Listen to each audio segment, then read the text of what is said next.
రాజకీయాలు చేస్తున్నటువంటి ఈ కర్ణాటక కరప్షన్ స్టేట్ కు ముఖ్యమంత్రి అయిన సిద్దిరామయ్యని తీసుకొచ్చి ఓపెన్ చేయించినావు.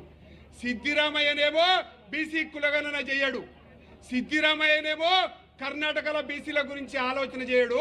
కానీ బీసీల గురించి వ్యతిరేకంగా ఆలోచన చేసిన సిద్దిరామయ్య ఇవాళ తెలంగాణకు వచ్చి బీసీ డిక్లరేషన్ డిక్లేర్ చేసిపోతాడు. సిగ్గుండాల కాంగ్రెస్ పార్టీకి మాట్లాడుతందుకేమన్నా.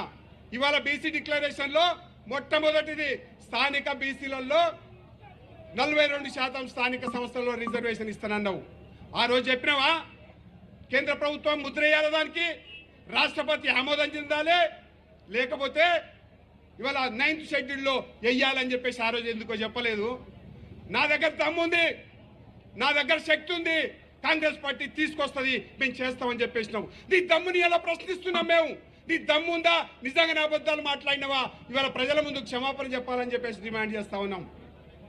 బీసీలకు రాజకీయంగా అవకాశాలు కల్పిస్తున్నారట, ఎమ్మెల్యే టికెట్లు ఇస్తే గెలవరట, కార్పొరేటర్ టికెట్లు ఇస్తే గెలవరట, కానీ నామినేటెడ్ పోస్టులకు పనికిరారట. ఎక్కడ న్యాయం చేసినావో రెండో డిమాండ్ మేము అడుగుతా ఉన్నాం. ఇకపోతే ప్రతి మండలంలో బీసీలకు ఒక గురుకులాన్ని ఏర్పాటు చేస్తున్నాడు. ఎక్కడన్నా ఏర్పాటు చేసిండా ప్రతి మండలానికి గురుకులం? ఈ సభా సాక్షిగా మేము అడుగుతా ఉన్నాం. దమ్ముంటే చర్చకు రావాలని చెప్పేసి అడుగుతా ఉన్నాం. అదొకటే కాదు, 50 ఏళ్ళు దాటిన పద్మశాలీలందరికట పింఛన్ ఇస్తున్నాడు. ఎక్కడన్నా ఇచ్చిండా?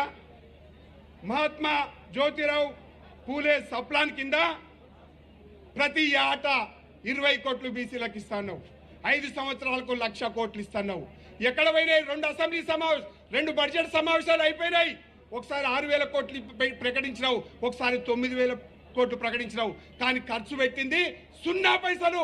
సిగ్గుండాల రేవంత్ రెడ్డికి ఈ నీ దగ్గర ఉన్న ఒక చర్చ చేయాల్సినటువంటి అంశాన్ని చేయలేకుండా ఇవాళ తోక ముడిచి ఇలా బీసీల మీద కపట ప్రేమ చూపిస్తా ఉన్నావు.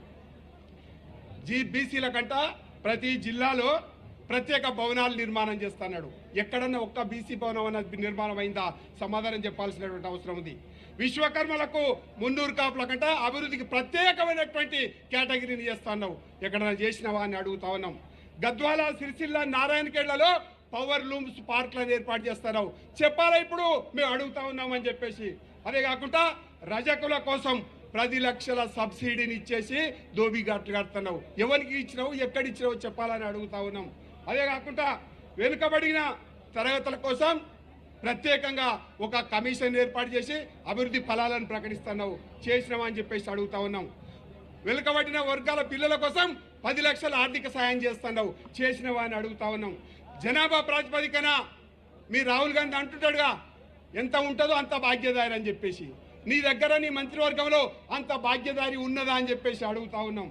అదే కాకుండా అన్ని రకాలుగా ఇవాళ చెప్పినటువంటి విషయాలు కామారెడ్డి డిక్లరేషన్లో ఒక్కటంటే ఒక్కటి, ఒక్క హామీ అంటే ఒక్కటి చెయ్యకుండా బుట్టలు దాఖలు చేసినటువంటి రేవంత్ రెడ్డి ఇలా ఢిల్లీలో ఏ ముఖం చూసుకొని నువ్వు మా గురించి మాట్లాడతావని చెప్పేసి అడుగుతా ఉన్నాం.